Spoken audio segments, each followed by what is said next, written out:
parece que este es un tema muy importante y muy vigente porque nos lo están preguntando constantemente a los profesionales de salud mental, y es que realmente sí hay un aumento en las enfermedades mentales en la población pediátrica. Desde el punto de vista de por qué tenemos ese aumento, voy a dar varios puntos donde ustedes van a poder entonces encontrar que, como todos quisiéramos, y me robo algunas imágenes sin copyright, me perdonan, quisiéramos que nuestro país fuera tan feliz como esta casita, lleno de vida, lleno de flores, lleno de felicidad, y que las infancias, niños, niñas y adolescentes pudieran pasar lo mejor posible. Sin embargo, es claro, para los que han visto la película, que hay algo de lo que no estamos hablando, y una de las enseñanzas que nos deja esta película es que sí toca hablar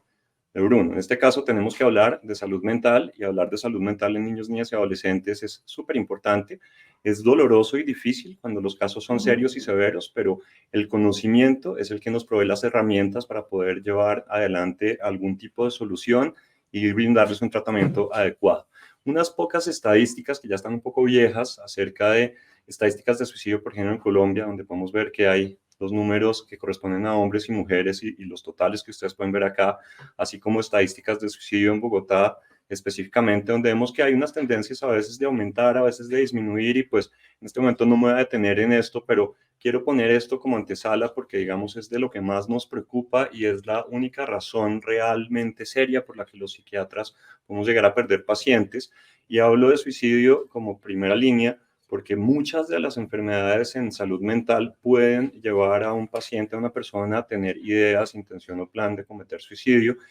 Ojo, independiente de la edad. Esto puede pasar tanto en niños, como en niñas, como en adolescentes, así como en adultos, como lo sabemos, y hay edades que tienen claramente más riesgo. Entonces, uno lo que quiere es poder llegar a predecir, pero antes de predecir es llegar realmente a evitar que esto ocurra, y con esto espero que les pueda contestar un poquito de cómo lo podemos hacer. En cuanto a las enfermedades mentales, definitivamente hay un aumento en todo el mundo súper significativo en la prevalencia de trastornos en adolescentes, en niños en las últimas décadas. Acá, como vemos en la Organización de Salud Mental, se estima que 10 a 20% de los niños y adolescentes en todo el mundo experimentan algún tipo de problema de salud mental que puede ser diagnosticable. Claramente sabemos, y no nos podemos negar, que la pandemia tuvo unos efectos muy deleterios y muy fuertes en la salud mental de toda la población, pero los que hacemos psiquiatría de niños o psicología de niños, o los que trabajan en el área de enfermería con niños, pues también vieron como un pico y surgieron una cantidad de problemas serios, tanto por el distanciamiento social como la interrupción de la educación, de la socialización, y la ansiedad sobre la enfermedad, que aumentó niveles de estrés y muchos otros trastornos de salud mental. Nosotros todavía estamos viviendo el coletazo de eso, porque tal vez ya no estamos viviendo en pandemia como tal, afortunadamente, pero los estragos sí que los seguimos viendo. Desde el punto de vista de factores que pueden llegar a causar esto, pues hay muchos. Dentro de esos hablamos de los socioeconómicos, donde hay mucha desigualdad en la parte social y económica, que puede aumentar obviamente el estrés en las familias y afectar la salud mental de los niños. Claramente, cuando hay más bajos ingresos, las familias se enfrentan a una mayor carga de estrés financiero, y esto puede aumentar el riesgo. No necesariamente quiere decir eso que familias de bajos recursos sí o sí van a tener niños con más enfermedades de salud mental. Recordemos que tenemos también la famosa resiliencia, y hay mucha gente que, a pesar de no tener todas las posibilidades de tener acceso a, pueden estar bastante bien, pero sí son riesgos importantísimos. El acceso a la atención de salud mental es un problema muy serio que tenemos no solamente en nuestro país, sino en todo el mundo. No somos suficientes todavía los que trabajamos en salud mental de niños, niñas y adolescentes. Yo estoy muy orgulloso de saber que desde que me devolví de mi especialización por fuera, hace ya 10 años, hemos casi doblado el número de psiquiatras infantiles que tenemos en el país, pero pues les cuento que no pasamos de los 110, 115, y eso para una población de todos los millones de personas que tenemos en Colombia realmente es absolutamente insuficiente. Los casos de violencia en el hogar claramente aumentan casos de trastornos de salud mental, y la exposición a violencia doméstica o maltrato infantil puede ser muy traumática y conllevar a otras comorbilidades o enfermedades asociadas. También hay factores culturales, donde, dependiendo de los estigmas y las creencias, hay mucho estigma todavía con la salud mental, hay mucho susto, hay mucho tabú. La gente cree que de pronto acceder a servicios de salud mental se va a ver mal, va a ser mal visto, va a tener una connotación negativa, y frecuentemente vemos casos que ojalá hubiesen llegado más rápido a la atención, pero que por el susto a ser estigmatizados, pues lo demoran y entonces esto tiene obviamente consecuencias muy negativas. Hay también muchas expectativas culturales dentro de lo que esperamos que pase con niños, niños y adolescentes, como el rendimiento académico, que sean obedientes, que puedan llegar a sentir presión de la casa o de la escuela o del colegio, y esto puede llegar a contribuir. No estoy diciendo para nada que presionar a los niños y adolescentes para que sean buenos académicamente sea malo en salud mental, pero cuando no están bien emocionalmente y además sienten esa presión, es un factor que se agrega. También está el problema de asimilación y discriminación en niños pertenecientes a minorías étnicas o culturales que pueden enfrentar con desafíos relacionados a la discriminación y que puede aumentar el riesgo de los trastornos de salud mental. Por otro lado, tenemos los factores ambientales. Entonces, el mundo ha cambiado un montón. Tenemos ahora tecnología, redes sociales. Estamos llegando a ustedes de forma virtual, lo que es como un milagro. Yo creo que es maravilloso que podamos utilizar el Internet y las redes para podernos comunicar, pero sabemos que niños y niñas y adolescentes con exposición excesiva a los dispositivos electrónicos y a las redes sociales, pues tiene un impacto negativo realmente. No es puede tener, sino que lo tiene. Y además se ponen mucho en riesgo de personas con, digamos, muy malas intenciones, y cuando no hay una supervisión absoluta, un conocimiento de lo que puede pasar, pues nosotros sí que vemos casos muy preocupantes. Además de eso, también hay cambios ambientales, donde uno ve que hay eventos traumáticos relacionados con cambios como desastres naturales, que pueden llegar obviamente, alterar la salud mental de niños, niñas y adolescentes, y los estilos de vida sedentarios, la falta de actividad física, un estilo de vida sedentario contribuye a problemas mentales y físicos, obviamente, y por eso es que el ejercicio regular se asocia con mejora en la salud mental a cualquier edad, y desarrollar un hábito de ejercicio es importantísimo. Cuando hay exposición a sustancias tóxicas, obviamente, en el medio ambiente, como plomo o productos químicos agrícolas, esto puede ser muy malo, pero las que más nos preocupan a nosotros son las exposiciones a sustancias tóxicas, sustancias psicoactivas. Y desafortunadamente estamos viendo un incremento en la cantidad de adolescentes que están utilizando sustancias, así como la disponibilidad de diferentes sustancias que tal vez antes eran mucho más difíciles de conseguir y que estaban vistas con cierta, digamos, socialmente se veían mal, y que hoy en día se han llegado a normalizar. Tenemos que tener mucho cuidado con los jóvenes, incluso con los niños, porque cuando hay adolescentes en casa, la probabilidad de que estén empezando a vapear, sobre todo más que fumar, porque fumar ya no es tan popular, es altísima. Y cuando hay niños menores con hermanos mayores que vapean, pues obviamente la curiosidad los va a llevar a querer probar, y como desafortunadamente los vapeadores saben delicioso porque son sustancias con sabores a frutitas y a menta y a cosas que huelen rico, tienen la percepción los niños y muchas veces los padres que es mucho menos serio, mucho menos grave, y desafortunadamente no es verdad. Hay una cantidad de efectos deleterios, tanto físicos, pulmonares, como también desde el punto de vista cerebral de adicción, y pues esto encamina a que una persona que empieza ya a vapear desde muy corta edad pueda también estar expuesto a otros tipos de sustancias mucho más rápido. Entonces es súper importante abordar estos factores a nivel individual y a través de políticas y programas que promueven la equidad, la educación en salud mental y el apoyo a las familias. Además, hay que identificar tempranamente los casos, intervenir, que eso es clave para ayudar a los niños, niños y adolescentes a superar estos desafíos en salud mental relacionados a los factores anteriores.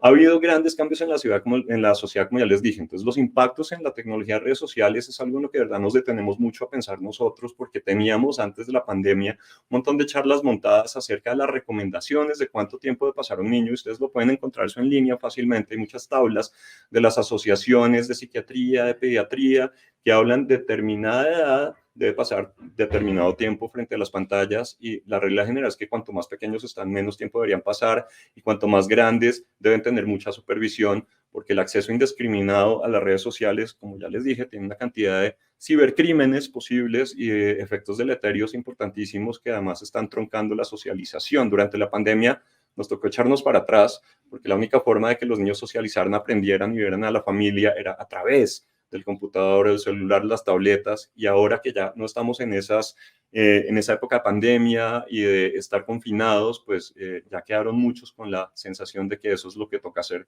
todo el tiempo. Entonces estamos con gente pegada a las tabletas, a los celulares, a las pantallas todo el tiempo, y se nos olvida interactuar justo entre nosotros también. Es importantísimo hacer un diagnóstico y detección. Entonces, cuanto más pronto se pueda hacer el diagnóstico, es ideal. Pero como tenemos acceso limitado a servicios de salud mental y tantos estigmas y tabúes, hay un montón de barreras. Creo que es importantísimo empezar desde cualquier área de la salud, y en eso hago un llamado a todos ustedes y a todas ustedes en el área de enfermería, que tienen tanto contacto con los pacientes y tanta capacidad de diseminar información, de lograr ayudarnos a que el tabú y el estigma desaparezca y de que la gente sienta mayor tranquilidad de hablar de sus emociones y que se sientan tranquilos también de poder buscar ayuda. Evidentemente no es fácil conseguir una consulta de primera vez con un psiquiatra infantil en ninguna parte del mundo, pero también hay psicólogos que ven niños y también hay áreas que se encargan de ir detectando tanto en casa como en los colegios. Ahora, hablando de enfermedades mentales específicas, pues nosotros vemos que hay definitivamente en cuanto a depresión y ansiedad, son las condiciones más comunes. Y es interesante porque uno pensaría, los niños de pronto no se deprimen, los niños están bien, tienen casa, tienen comida, tienen colegio, escuela, deberían estar bien. Resulta que lo único que necesita un ser humano para deprimirse es un cerebro humano. Y cualquiera de nosotros está en riesgo en algún momento de la vida de sufrir una depresión. Según la OMS, la depresión es la principal causa entre los jóvenes de 10 a 19 años y se estima que más de 80.000 adolescentes mueren cada año por suicidio, lo que es un montón, en muchos casos relacionados con depresión y muchos de esos casos relacionados con algún tipo de uso de sustancia en el momento del intento de suicidio. Entonces es muy doloroso leer estas cifras y lo importante es entender que cuando una persona recibe ayuda de forma temprana, pero también una educación en donde sea lógico, normal, adecuado y saludable hablar de las emociones, que se pueda identificar de forma mucho más pronta. Hemos visto que uno de los picos que todavía persisten después de la pandemia es la cantidad de pacientes que nos llegan a nosotros en el hospital con trastornos de la conducta alimentaria. Cuando yo empecé a trabajar en la Fundación Santa Fe en el año 2014, tendríamos básicamente unos 2 pacientes, o más o menos, y 2 o 3 en el curso de 4 meses, y era bastante extraño ver estos pacientes. Hoy en día tenemos un promedio de 3 pacientes por semana o más, lo que quiere decir que están en aumento absoluto, más particularmente en niñas, pero también hemos tenido varones con anorexia o con bulimia. Hay mucha presión actual en la sociedad con la imagen corporal, los estándares de belleza que son un poco realistas, el Photoshop, el modelaje, que no ayudan a que las personas en pleno desarrollo puedan tener un desarrollo normal, agradable y seguro de su corporalidad. Y esto asociado a muchos otros factores, porque esto no es algo que le ocurre a uno solo por meterse a Internet, sino que tiene que ver con, como todo en psiquiatría, es multifactorial, tiene que ver con genes, tiene que ver en alguna parte con la parte ambiental, tiene que ver con vulnerabilidades y tiene que ver de pronto muchas veces incluso con comentarios que no son malintencionados, que pueden ser en la familia, o incluso proveedores de salud mental cuando le decimos a un paciente o a una niña o un niño, estás gordo, tienes que perder peso, mira tu cuerpo, y cosas mucho más fuertes como es que a los gordos solo los quiere la mamá, que se dice, que nos lo cuentan nuestros pacientes, eso causa mucha mella. Entonces tenemos que ser muy conscientes en no comentar nada acerca de la apariencia física de nuestros pacientes, de nuestros hijos, de nuestros sobrinos, de los niños y adolescentes, y de que logren desarrollar una conciencia saludable de su propio cuerpo. Otro diagnóstico muy frecuente del que se habla es el trastorno por déficit de atención e hiperactividad, que afecta a una proporción muy significativa de niños y adolescentes en todo el mundo, y se ha observado un aumento en el diagnóstico y la prescripción de medicamentos para tratarlo. 2 puntos muy importantes. El primero, es necesario que sea atendido por un profesional de la salud mental en psiquiatría infantil para realmente llegar a hacer el diagnóstico. Ese diagnóstico no solo pueden hacer los papás, los profesores, ni tampoco lo puede hacer el colegio. Pero frecuentemente hay mucho susto de pensar, uy, pero es que toca medicar a los niños y medicarlos es peligrosísimo. No se preocupen que cuando en psiquiatría infantil se medica a los niños siempre se hace con la mayor severidad y de rigor y con todas las líneas de tratamiento, teniendo en cuenta que son cerebros mucho más jóvenes y que no queremos exponerlos a ningún tipo de riesgo. Estos medicamentos no producen ningún tipo de patrón adictivo, ninguna dependencia, pero en los niños que sí tienen el diagnóstico les mejora y les arregla la vida de forma importantísima, y esto genera un desarrollo futuro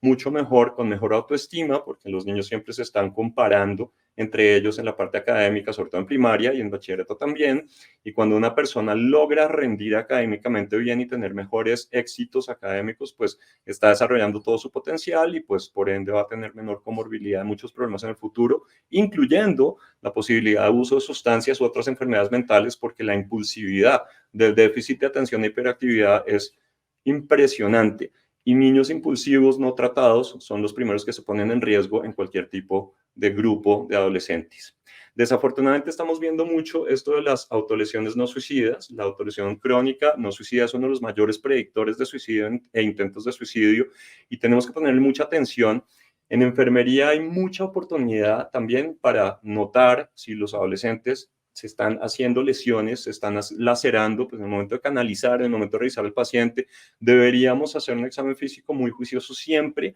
todos los médicos y en enfermería también cerciorarnos, porque de pronto el motivo de consulta del paciente no es ese, pero vale la pena alertar a todo el personal de que el paciente tiene unas lesiones estigmáticas de pronto estar haciéndose autolesiones. Y esto es importantísimo porque de esta forma también podemos identificar pacientes y lograr hacer un tratamiento. Vale la pena recordar que la autolesión no suicida, como lo dice su nombre, que en muchos ámbitos se conoce como cutting, que es la palabra en inglés que dice cortarse, pero me parece que tenemos que ser mucho más académicos y hablar con términos académicos, y eso se llama autolesión no suicida. Es un predictor de enfermedad de salud mental.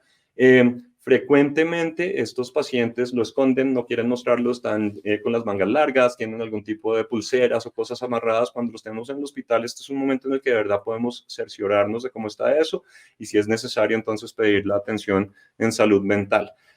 Generalmente estas autolesiones se asocian con que haya probablemente disfunción familiar, mala salud mental de los padres, un apego inseguro, algunas características temperamentales que disminuyen la regulación de emociones o la confianza en sí mismos y habilidades para resolver problemas. Pero no quiere decir esto que esto solo ocurre en estos casos. También hemos tenido casos donde vemos que hay una familia que está funcionando bastante bien y cuyos padres están muy bien de salud mental. Somos muy vulnerables en la adolescencia y muchas personas al buscar ayuda y no saber qué hacer para sentirse mejor, desafortunadamente buscan en un motor de búsqueda de internet y lo primero que encuentran es este tipo de autolesiones. También es importante recalcar en poblaciones de orientación sexual diversa, hay estudios en todo el mundo que hablan que adolescentes con orientación sexual diversa tienen un riesgo mucho más alto de ideación e intentos suicidas, de depresión, de desesperanza, de abuso de alcohol, de victimización e intentos recientes de suicidio familiar entre pares. Es importantísimo recalcar que esto no ocurre por su orientación sexual diversa, no tiene nada que ver tener una orientación homosexual con tener mayores problemas de salud mental, tiene que ver mucho con el ambiente y con el ámbito familiar, con el ámbito académico, y entonces acá lo que toca hacer es una gran educación de la población general, porque cuando los adolescentes reconocen cuál es su orientación sexual, pero al mismo tiempo reconocen que no van a ser aceptados, ahí es donde empiezan a estar deprimidos, a estar muy tristes, y a de pronto utilizar sustancias psicoactivas o a victimizarse, y de verdad que esto es algo que tenemos que tener muy en cuenta para poder buscar ayuda y lograr aceptar lo que es una variante totalmente normal de la sexualidad humana. También hay eventos traumáticos que pueden llegar a afectar la salud mental. Los niños y adolescentes con antecedentes de ideación suicida, intentos de suicidio también, a menudo han experimentado experiencias adversas que se van acumulando. Y desafortunadamente, esto del trauma es un poquito como lo que pasa con el sol y el cáncer de piel. Cuando una persona hace cáncer de piel es porque ha sido expuesta a rayos del sol durante mucho tiempo y muchos años, independiente de si los últimos 5 años de su vida se está echando mucho protector para que no le dé problemas de piel. El trauma también se va acumulando y entonces puede estar relacionado muchas veces con riesgos de ideación suicida o suicidio mayor en personas que experimentaron victimización entre compañeros, agresión sexual o algún tipo de violencia sexual. Ustedes pueden ver la cantidad de veces que se aumenta el riesgo, maltrato por parte de los padres o exposición a 7 o más tipos recientes de victimización que aumenta la probabilidad de decisión suicida de aumentar hasta 6 veces más, lo que es un montón.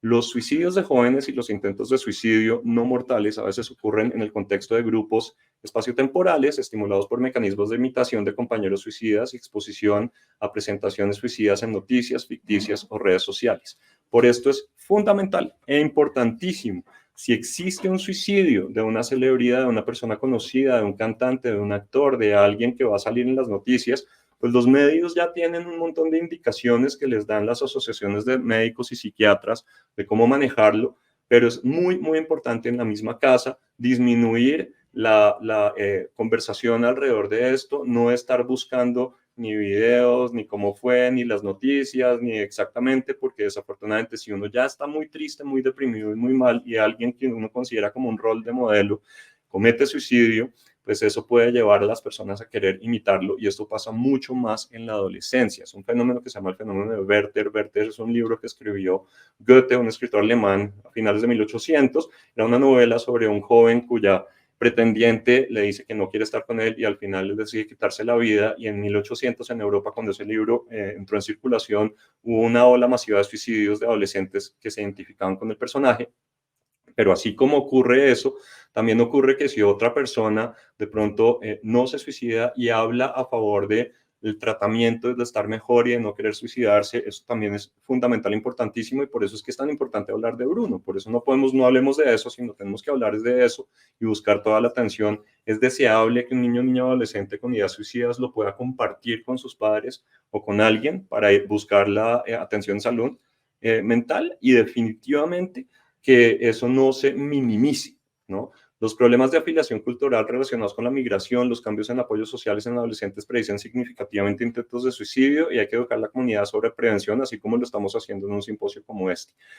¿Qué consecuencias a corto plazo tiene el aumento de todas las enfermedades mentales en el mundo en este momento? Pues hay un impacto en el rendimiento y en las relaciones interpersonales de los niños y adolescentes, lo que va a tener, digamos, un menor rendimiento académico, menor capacidad de socializar, menor capacidad de hacer deporte, menor capacidad de llevar una vida normal, y las consecuencias a largo plazo son riesgos en salud mental, ojo, y física. Esa parte es muy importante porque cuando uno crece con la salud mental deteriorada, esto aumenta todos los riesgos de enfermedades, de las típicas enfermedades que vemos en una sala, en una pabellón de medicina interna de pacientes geriátricos. Estoy hablándoles de arteriosclerosis, obesidad, diabetes, hipertensión arterial, que uno pensaría que son cosas como aisladas, y resulta que no. Toda la parte emocional tiene un compromiso físico después de muchos años, y esto tiene que ver mucho con los niveles de hormonas del estrés y con muchos otros genes que se activan. Entonces tenemos que tener esto también muy en cuenta. Tenemos que tener entonces prevención y promoción de la salud mental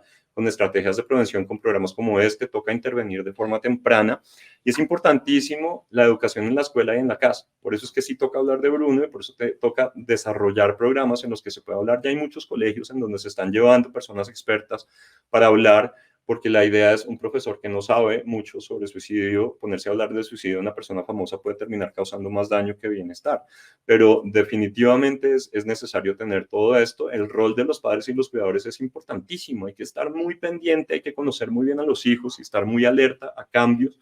Llama mucho la atención cuando un niño que antes era sociable, feliz, alegre, de pronto se empieza a ensimismar, se encierra, se aísla, cierra las cortinas, no quiere hablar con nadie. Uno a veces pensaría, ay, así es la adolescencia, pero resulta que la adolescencia no es necesariamente una etapa espantosa en la vida y terrible, sino también es una etapa normal de cambio, donde uno de pronto sí tiene muchas cosas que le están pasando, pero donde cuando uno nota que hay un cambio radical en la personalidad o en el ánimo, toca ponerle atención.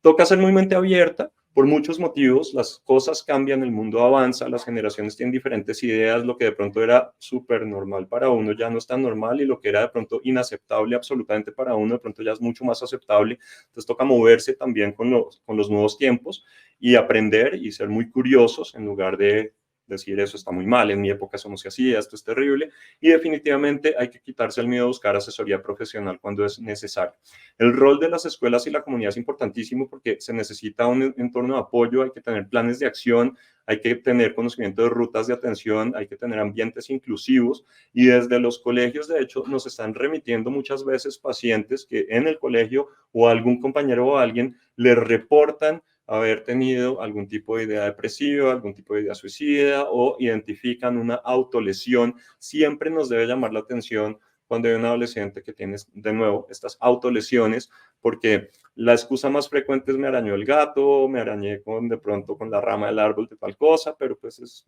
raro que pase. Entonces uno siempre debe tener un poquito de malicia y buscar ayuda y tratar de hablar. Muchas veces los adolescentes tienen un poco más de confianza con alguien no tan allegado y terminan contándoselo o a un profesor o al psicólogo del colegio o a la psicóloga del colegio, y ahí es muy importante entonces activar las rutas. Quisiéramos lograr tener un entorno saludable y un ambiente adecuado para niños, niñas y adolescentes, y entonces tenemos que hablar de tratamiento. Hay muchas intervenciones que tienen eficacia. Las que están centradas en la familia son fundamentales, porque obviamente hay que involucrar a la familia. Los niños no viven solos y no son entes que actúan por sí mismos, entonces toca involucrar a los padres, a los hermanos o a los cuidadores. Se necesita más apoyo social, un número de sesiones, ojalá mayores, para poder tener la capacidad de dar tratamientos no solo médicos, farmacológicos, sino terapéuticos, de psicoterapia hablada, que es lo que también hacemos en psiquiatría y en psicología.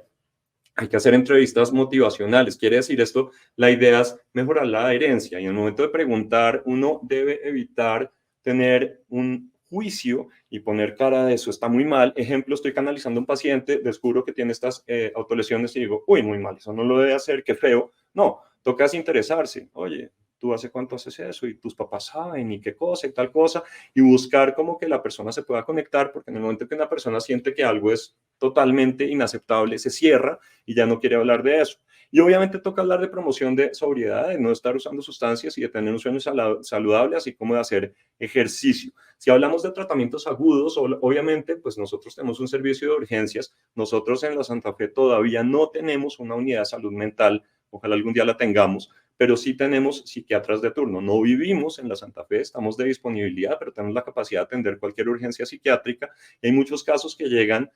a las urgencias, por ejemplo, un intento de suicidio, el paciente no es dado de alta hasta que no haya un plan seguro derivado de una discusión explícita sobre la intención suicida, los métodos para mantener la seguridad, el acceso a métodos suicidas letales y obviamente la valoración que implique que ese paciente no requiere ser hospitalizado y ser llevado a un tratamiento psiquiátrico en una unidad de salud mental. Hay que quitarse el miedo de las unidades de salud mental. Consultar a urgencias psiquiátricas, que también puede ser en una institución de salud mental directamente, donde la primera persona que lo vea uno es el psiquiatra, no implica que uno le van a dejar al niño hospitalizado.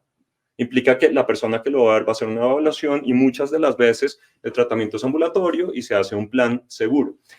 La entrevista motivacional, de nuevo, reduce las barreras a los servicios de salud mental y mejora significativamente la vinculación. Yo creo que eso en enfermería es importantísimo, porque al tener tanto contacto con el paciente, muchas veces los pacientes confían mucho en quien les está atendiendo por enfermería y les cuentan muchas cosas, y entonces muchas veces ese juicio que solemos tener a veces los médicos, desafortunadamente decir muy mal, eso no pasa tanto con enfermería, pero bueno, nuevamente les digo, cuanto más mente abierta, mejor.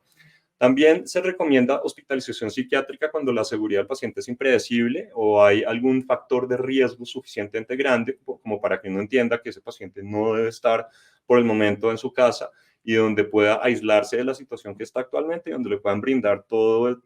tratamiento necesario,